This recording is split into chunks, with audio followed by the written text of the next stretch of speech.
Hey guys, I'm coming to you from this awesome wooded scene as a nice change of pace from the studio.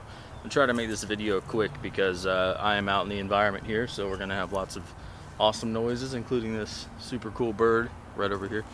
I'm specifically out here to talk about the subjectivity of music and why I do believe it is the most subjective art form out there. It is the most affected by variables post-production, if that makes sense. I'll go through these variables, but real quick, if I were to make a visual drawing, a picture, and it got famous and it went around, people would be able to interpret that picture the same way, at least as far as the environmental variables are concerned. Of course, we all look at art differently and we see it because that's what's beautiful about art. It is subjective. But whenever you take that piece of artwork and you move it museum to museum, it's going to have different lighting, but not hugely different lighting. The only other variable might be, the distance you're allowed to get to that painting. So that's really the environmental variables on your artwork.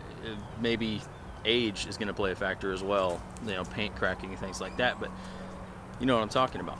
Whereas audio, post your perfect production, a lot of noise out tonight, post your perfect production, there's going to be a ton of variables. So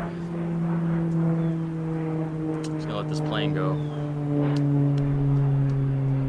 That's the fourth one since I've been out here. It's been like 5 minutes, I swear.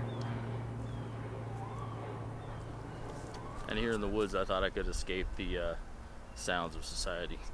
Foolish me.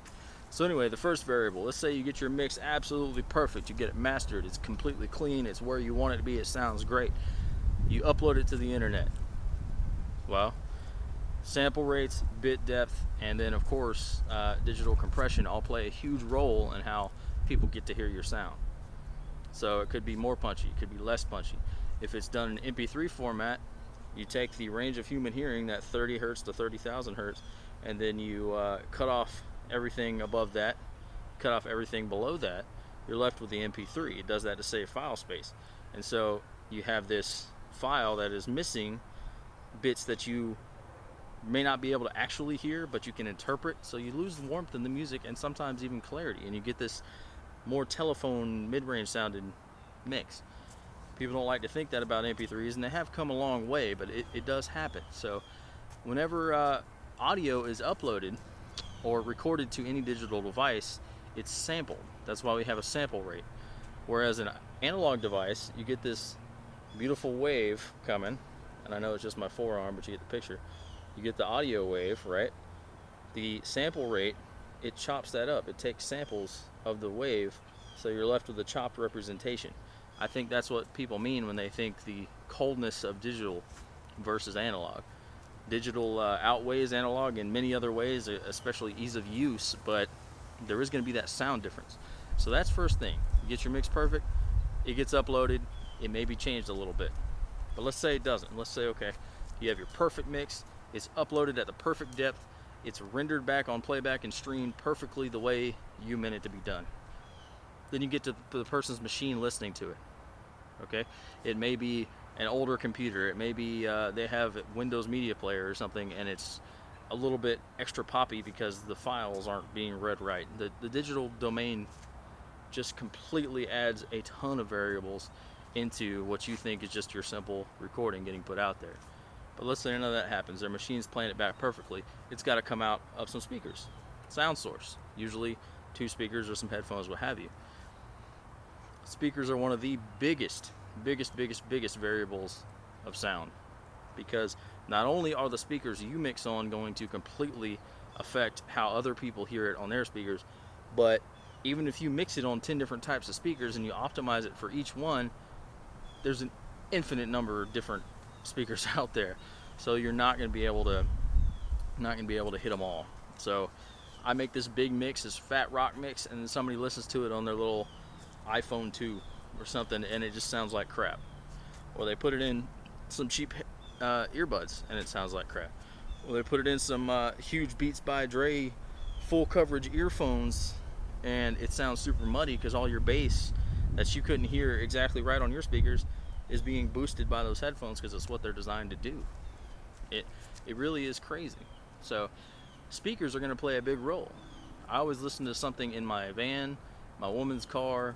I listen to it in the living room, surround sound. I listen to it through some 2.1 systems, and of course headphones and laptop, to be able to optimize a mix, right?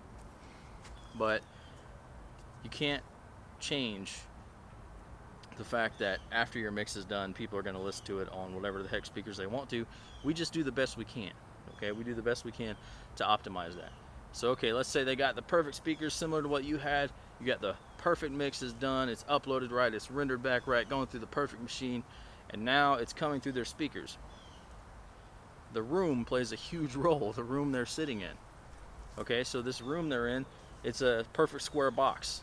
The waves bounce front to back, side to side, top to bottom, diagonally. You get these standing waves that create null and voids in the room. And that means frequencies that slam into each other and get louder, frequencies that cross each other perfectly and cancel each other out so you don't hear them, or there's a significant drop in volume. So your mix with your loud guitars, all of a sudden your guitars aren't hardly there anymore. All of a sudden it sounds like a really old 80s metal record. You just get the high-end screechy, that's all they hear. They don't hear that warmth in that tube and that fat bottom that you work so hard to get into your mix. But let's say they're in a perfect room and you don't have to worry about that. Room's a huge factor. Acoustic science is amazing, and I love reading about it and studying it. So let's say the room is perfect. Speakers are perfect. Playback system's perfect. File depth is perfect. Your mix is perfect. Everything is perfect. Now where is that person sitting in that room? They're sitting over here. They're sitting over here, ruining your stereo field so that the cymbal crashes you have on the left and right side just sound like they're all coming out of one side? Are they next to a wall to where certain frequencies are bouncing off that wall and hitting them right in the ear, so some things sound really loud, or certain vocal noises just jump out of the mix at them that you didn't hear in your mix, and then all of a sudden they feel like they're getting attacked by your music instead of enjoying it? Where they are in the room is another factor. Background noise is another factor. If they're in a room and there's in a place where there's tons of cars going by and they're listening to your mix and they turn the volume up, a lot of your low end may get mixed in once their brain interprets it with these cars going by, and your mix sounds muddy. There's an infinite number of variables. So okay, one more time. Mix is perfect, digital upload is perfect, machine playing is back is perfect, speakers are perfect, room is perfect, room positioning is perfect. Does the person listening have some kind of ear deficiency, some kind of hearing damage? So are your high-end sounds going to pop more on one side for them and not be there on the other? Are they completely compressed from years of listening to hard rock music and going to concerts, and so you can't give them the full scope of your music? They're only going to hear those guitars, that mid-range area. The human vocal range, snare drum area is going to be what pops to them. Finally, after all that, we're left with how somebody interprets the music themselves. And that's what I think is most important, is the perception.